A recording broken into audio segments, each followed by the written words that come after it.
Yo, besides the tie today, I shaved. A lot of people say it makes me look younger than I am. I'm only 19. I don't know what you're talking about, bro. Like, a dude can't even rock the clean shaven look no more. You rock something for a good amount of time, it scares people.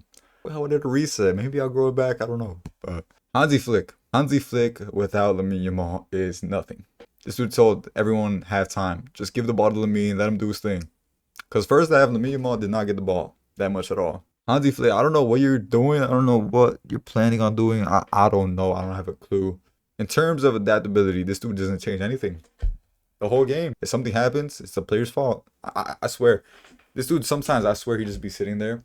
And to his head, he sometimes just be thinking, oh, if Eric Garcia didn't do that, then we don't concede there. If Kunda doesn't do this, we don't concede there.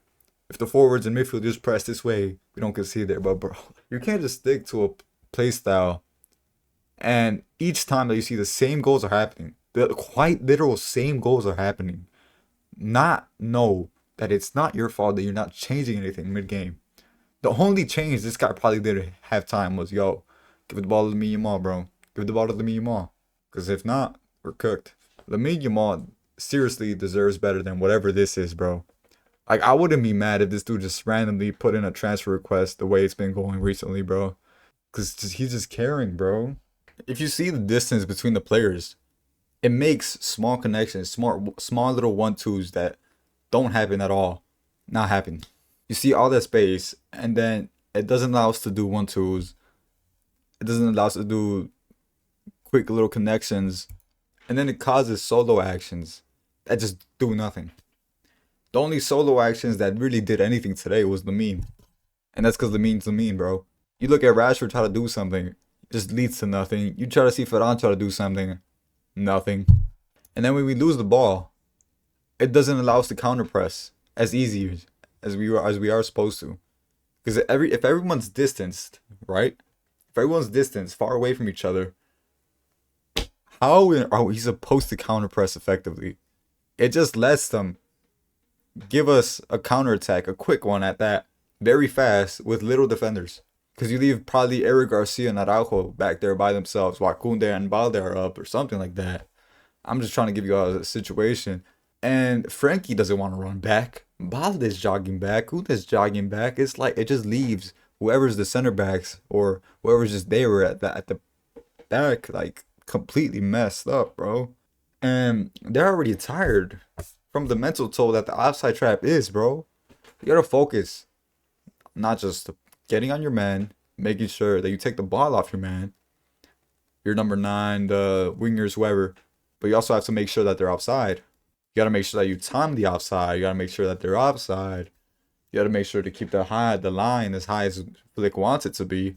Doing this for multiple games is just, it takes a big mental toll on you, bro. For the players that have been doing this the whole season, and as well as last season, if you unfocus for a few seconds, it just gives a player the chance to make a run.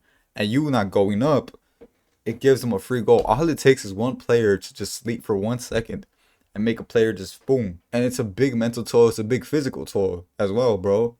Having to do this every game, running long distances to try to catch up, even though it might be offside, it might not be. Like, it's crazy, bro. It's crazy. I would not want to be part of this Hansi Flick defense. I give praise to the defenders, bro. As a defender myself, as I used to be, dude, I would not want to do this. Like, I played center back, I played fullback, I played every position as a defender. I've already had to play in like high lines before. But if I had to do as high as it is that Flick does it every game, I would be pissed off. I'd be tired. Mentally, physically, just knowing they gotta do this and this every game. And it might not be outside, it might be outside, but just chase them down just in case, as fast as you can. And also, make sure you raise that hand. Make the sideline ref your friend. I don't have this much of a problem with it. But Flick doesn't want to change anything. We can talk about changing everything, the system. But I'm not the kind of coach to do that. We want to play true to our DNA and not sit deep and win 1-0 on a counterattack. 3-3 isn't the ideal result, but we came back after every goal, and that's a positive sign.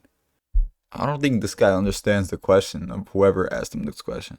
I don't think it's about changing the system. It's about being to adapt mid-game to whatever's going on in the situation. Not every team that you're going to play against is going to play the same way against you. We've already seen multiple ways that people are gonna counter the offside trap. We've already seen La Liga teams try to focus on how to.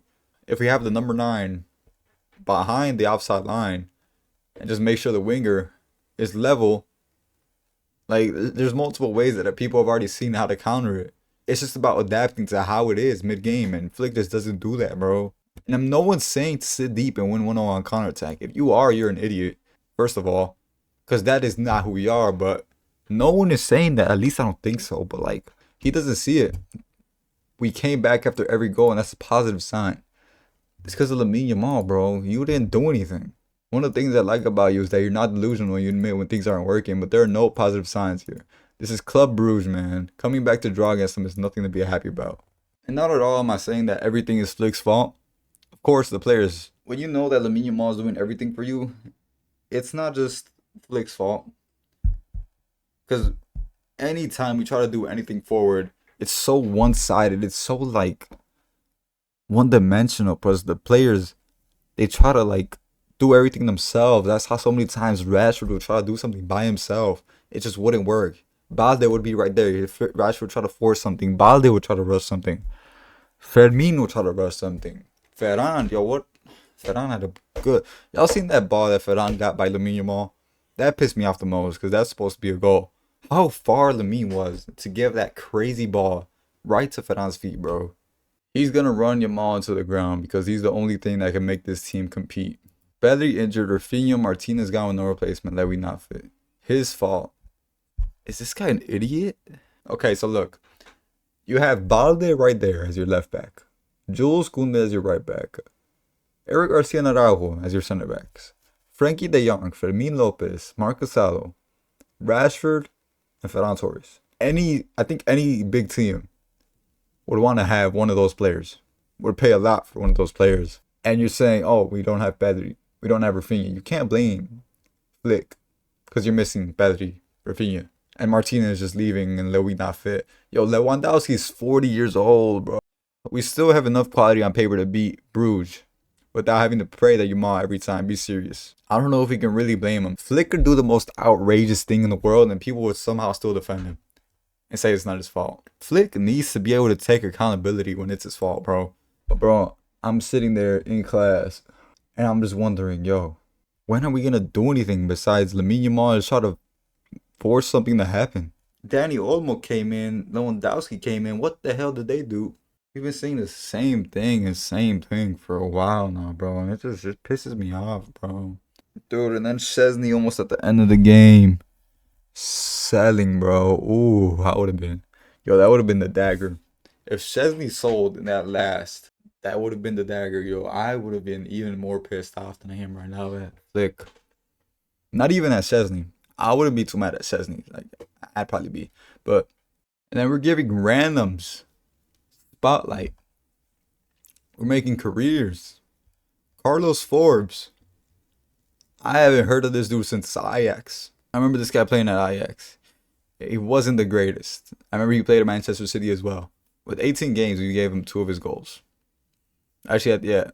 He'd have 5 goals. He'd have 5 goals now because of this. I'm looking at stats now. So he has 5 goals in total and the whole season with 18 games. And we just gave him 2 of them. And 1 assist as well. Can't forget that. Okay, if you have a decent amount of pace on you, and you don't really even need to have that much IQ. You just need to know how to run into space and have some good finishing. That's really all you need. And when I have a good like session against Barca, just do that, bro. You're about to make yourself a career. You're about to have all the spotlight on you. This Carlos Forbes guy, I'm seeing comps made of him, bro. What if Barca went to get him? This dickhead, bro. That's exactly what I'm saying right here. The solution isn't sitting in a block, nor is it changing your philosophy, but we have to get real. The defensive structure right now is embarrassing. No one is asking for a low block, but there is a compromise. Either learn how to press or stop playing an offside trap. There's people saying that we'll get better over time, that we're just doing this. Obviously, we will get better. No shit, we're going to get better. It's just a start. But the ball possession that we dominated, 76%, while them having 24%, they had an XG the same as us. With 10 shots, 5 big chances, with us having 23 shots. 4 big chances. Are you serious, bro? I'm looking at this lineup. A lot of people take screenshots of the defense right now and say it's all their fault, scapegoating Kunde, scapegoating Szczesny, saying that Balde didn't do this. Like, you can't really blame the defenders, so I'm not even gonna rate how well they play. Szczesny probably could have made another save or two from one of the goals, but can't talk too much about that. Casado, I don't know, bro. Frankie De Jong carries the ball. Other than that, Lamine Yamal, best player of the game besides Forbes, but give him the man of the match, not Forbes. What the hell? Lamine Lopez, 8.7 with 2 assists. I think besides everyone else in the team, Fermin was helping Lamine the most, especially with that 1-2 pass that they had right here. He was probably the best player besides Lamine. And I appreciate Fermin, bro. I appreciate Fermin having 2 assists. I love my guy, but can't really do anything. Rashford, he tried doing way too much by himself when he had the ball, and he didn't do anything at all. Stinker hooked. Ferran, 7.2. He could have had another goal. That one outrageous pass from Lamine. Yo, Lamine was passing it from right here. Ferran's all that space right here. And this guy had come out for Ferran. You're probably going to take another touch. Danny Olmo came in. He didn't do anything. Lewandowski came in. He didn't do anything. Besides everyone else, I don't know. Mark Brunel just didn't play. I don't know what's going on with that. Hopefully, he starts playing again soon. Juan Garcia, man. Juan Garcia, Rafinha. Champions League, 7 points. Next game against Chelsea on the 25th. Bayern with 12 points. Next game they play against is Arsenal, being at second. 11th place. It's not a horrible way to start, but we win this game. I think we are at 9 points. I was doing a Chelsea hate watch session today. I'm not gonna lie to you, bro. And these guys suck. These guys suck, man. If we lose to these guys, I'm gonna be pissed, bro. Do you see all of these oranges? They give too much space to these guys. Like, if we lose to them, bro, like, they are ass. We play the mighty Celta Vigo on Sunday. Do you see their front three? Saragossa, Iglesias, Jukla. And where is the guy himself? Where's the man himself? Hopefully that doesn't go as bad, but who knows at this point, bro. Visca Barca, Visca Catalunya. I'll see you Sunday, bro. Oh, join my Discord too, bro. Don't forget to join the Discord. I'm trying to grow the community there. Join the Discord, bro.